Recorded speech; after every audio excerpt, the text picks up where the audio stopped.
everybody, welcome to yet another video. So today we're having a look at the Anest Iwata Kiwami1. Now this is a B2 cap with a 1.4 tip. Now those that watch the channel will know that I've mentioned the Kiwami1. I've done a few different reviews on different Kiwami1s, but I didn't realise that I hadn't actually done that much on them, and I've got the full set. I've just got the full set. I was waiting. I was kidding myself that I didn't need the KP6 version, which is a more specialised version. It's just one that was made originally for PPG paint, for a special sort of PPG paint, and I convinced myself that I didn't need those. But I've ended up getting them because I just wanted the set. So I've got the whole lot now, and they make a huge range.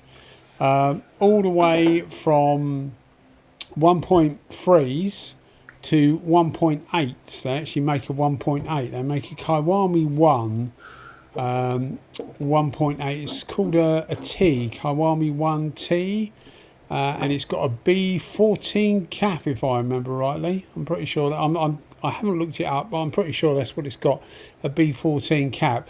And that's probably the one I've been most disappointed with, really. It's designed for waterborne paints, which I don't use that much.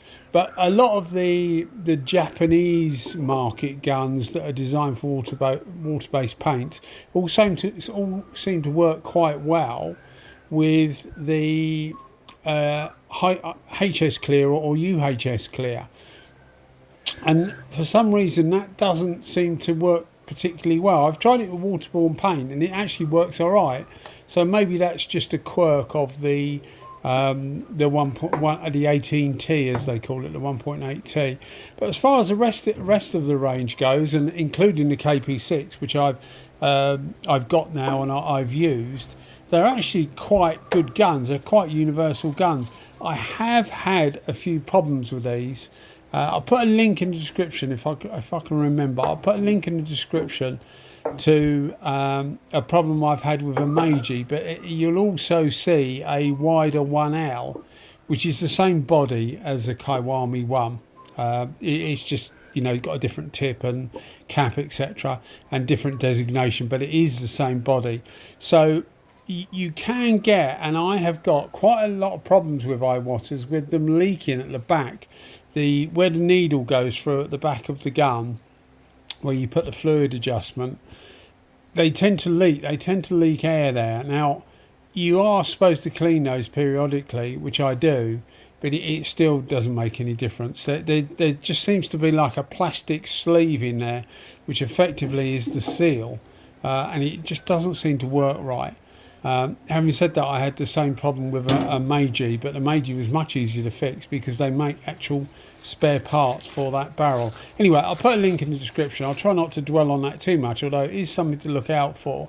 And also, when you get towards the end, I will point out, well, I think I'll point out anyway, I'll try and remember when we get there, a little blemish on the chrome, where the chrome was just starting to lift on this gun. Now, these guns are treated reasonably well. They are used, they're stored properly, but you don't expect problems with the platings. And I say that because I've got exactly the same problem with one of my, well, not exactly the same problem, a problem with the coating on one of my WS400 Series 2s, the OBS version, the one with the blue controls. That is also, it's got a couple of blemishes coming up on the chrome, a different colour underneath the chrome. The chrome hasn't lifted or anything like that. But it's just annoying when you're paying that sort of money and you're treating these guns reasonably well. You shouldn't be getting it. You know, I haven't had it happen with DeVilbiss guns. I haven't had it happen with Sartor guns. I haven't had it happen with Segola, with Walcom, any of the other mates. I haven't had it happen with. I've always had it happen with Iwata, which is quite annoying that they just can't get it right. Most of the others aren't really chrome plated, I suppose. Maybe that's the reason. Maybe they're trying too hard, really, because the chrome will only adhere properly. Bear in mind it's over an aluminium body, so it will bubble if it gets any corrosion underneath at all. Anyway, going on to the gun. The clear we're using here, you see me mixing up, is a Upol clear coat. It's a Upol 2081, which is described as a production clear. It's supposed to be a high solids clear, but I would say it's probably not quite as high solids as, say, the 2080. It seems to flow okay. The Upol never flows particularly well, so it never gives a gun a head start or a helping hand. The gun has to perform to actually work with it properly anyway. But it gives a reasonable finish. You'll see me here heating up the clear coat. I do apologise if you watch the videos regularly, but I will put this in again. I do not recommend you do this because I'm sure it's not a safe thing to do. However, it is what I do. I find about 10 seconds per 100 millilitres is an 800 watt microwave. Works absolutely fine. If the clear coat, in this case the ambient temperature is about 15 degrees Celsius, it takes about, as I said, about 8-9 seconds to get the clear coat from the ambient temperature, so 15 Celsius, up to about 34-35 degrees Celsius. That way it actually flows out much better. Again, I'll try and remember to put a link in the description if you want to see the difference between clear coat that's heated and clear coat that isn't, how the viscosity changes purely by the heat, the fact that it's made warm. Also, if you warm the clear coat up, you stand less risk of nibs because it helps the clear coat go off. The chemical reaction between the hardener and the clear coat, it helps it react faster, and the sooner that solidifies and goes harder, the less chance you've got of nibs or flies or whatever landing in your still wet clear coat. So that's the idea of doing it. So going back to the gun, we got the B2 cap in a 1.4. Now they make loads of different ones.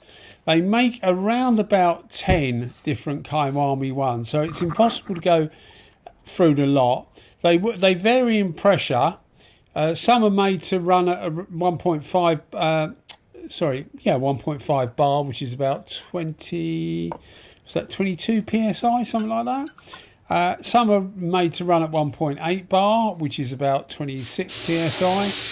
Some are made to run at what I would call an industry standard 2 bar. A lot of things run at 2 bar or thereabouts, which is 29 psi. This one is designed to run at around 2.4 bar, they recommend, which is what I've been using with it, and it seems to work absolutely fine. One of the difficulties I always find, now I got this gun out because I realised I hadn't done any reviews on it at all, so it'd be a good chance to do a review on it and give you a little bit of information. But one of the things with me, because I mainly do bike stuff, a lot of the parts are quite small, and people that do bike stuff will appreciate the difficulty in actually holding the bits, securing the bits for painting. And when you've got a gun that has a higher pressure or needs a higher pressure to perform okay, it can be detrimental, and it makes it harder, as you'll see here. You see the parts moving slightly. It makes it harder to hold the bits. So for me, it wasn't the ideal choice. The ideal choice for something like this would be the LPH50, the little Porkish MPH 338. That works very well, and that works at 1.5 bar. I wouldn't ideally use this, and I wouldn't ideally use something like the ANI R160 or the ANI Compact, something like that, because they just need too much pressure to work well. They work very well, and I do like using those guns, but for stuff that's difficult to actually mount, a lower pressure is much better. So what we're doing now is not ideal, but it was a good way to use the gun and show you the gun. But the gun actually works very well. It's a 1.4 tip. I didn't use it on full throttle then, got bikes on my mind. I didn't use it fully open on the fluid, not far off it though. These things reach full fluid at 4 3/4 turns out. So the way I measure it is if you turn the fluid adjuster all the way in, and this seems to be a bit different to many people, but it's the way I do it.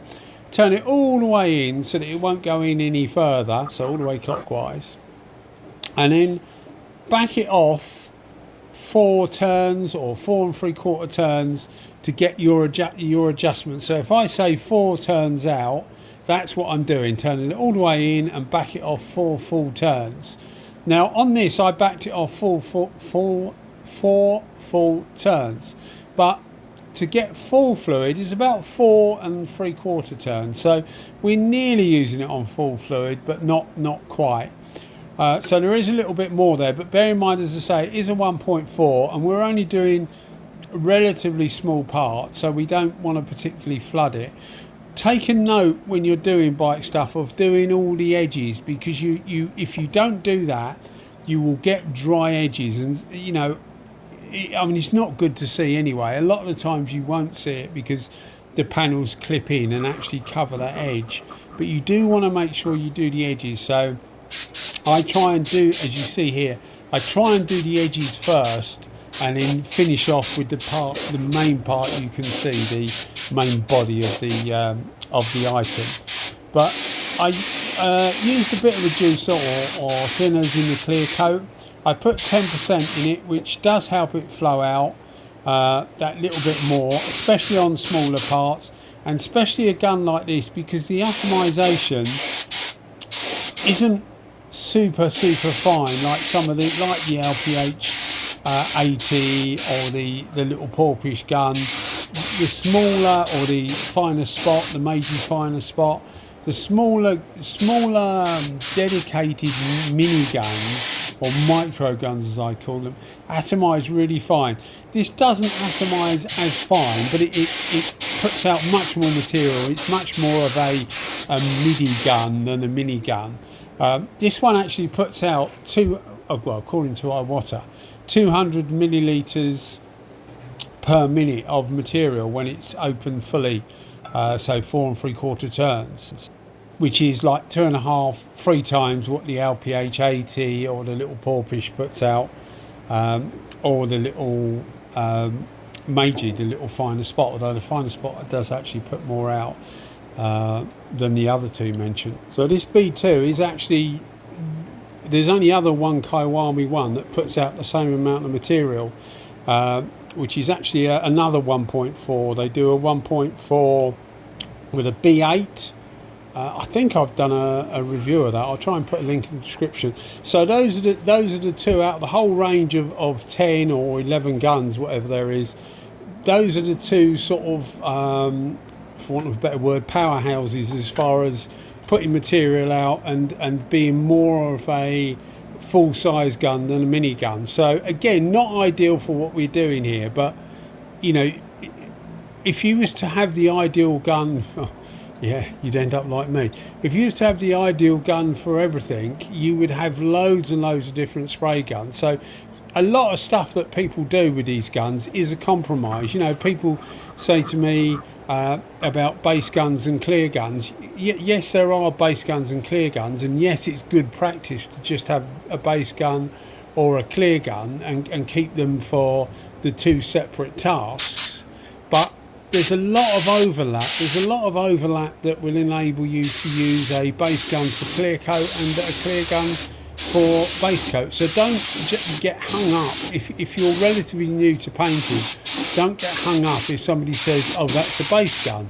You know, it's not necessarily. Somebody was talking to me the other day actually about the Kiwami4, the WB and the WBX, and they were saying they're base guns, and although they are base guns, I've literally just used the WB, a Kiwami4, a WB in a 1.2 for clear coat, and it's actually very good. It's relatively slow, as a lot of Spectic guns are, but it's actually very good, although it's originally pushed as a waterborne paint gun. So don't get too hung up on what something should actually be for. Just try it, and if you think it's good at what you want it to do, then that's fine, regardless of what label it's got. But anyway, this is described really as a clear coat gun, and it suits better clear coat simply because because of that higher flow rate and the bigger tip, it would suit a UHS or a HS clear better than some of the smaller guns. The biggest drawback I find with this gun, with the B2 setup, it is the amount of pressure it needs, because it just tends to make it a bit less user friendly. In that the air consumption's a little bit higher than some of them, although it's not particularly high. I water quote it at about 230 litres a minute. I can't work out what that is in CFM. Divided by 30 or thereabouts, I think. It's not particularly high, but it's not particularly low either. So some of the ones in the range are a bit less than that. So it tends to make it a little bit higher on the air consumption. So for the guy at home or whatever, it tends to make it a little bit more air thirsty. And the other thing, of course, when you up the pressure, normally you up the overspray, and you tend to get a little bit more overspray than you could otherwise have. The plus point of that, of course, is because you're putting out more material, you get the job done quicker. So if you get the job done quicker, it means that your compressor's running for less amount of time, and the amount of overspray going into the air is for a lesser amount of time. So it's not always what it seems. You have to trade one off against the other and work out whether that's right for your circumstances or not. But certainly, as you can see, the finish on it was absolutely superb. There's a few nibs. There was a little cluster of nibs. I'm not sure why, but these things happen sometimes. I think I pointed them out, or I should point them out. But it was a little cluster of about 2 or 3 little nibs. But otherwise, it was a really, really, really clean paintwork. All what you see here is off the gun. So this is how the gun actually, finished the work. It's a Upol clear coat.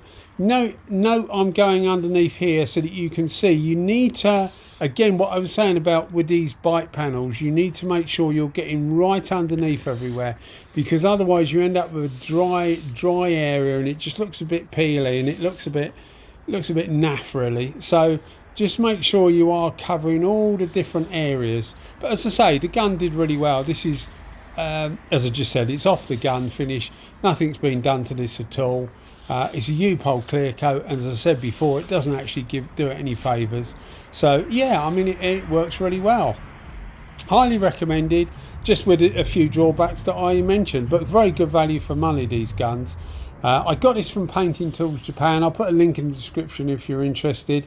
They carry spare parts for it, so if ever you need parts for it, you can get it, because these aren't widely available. Anyway guys, thanks as always for watching. Cheers, bye bye.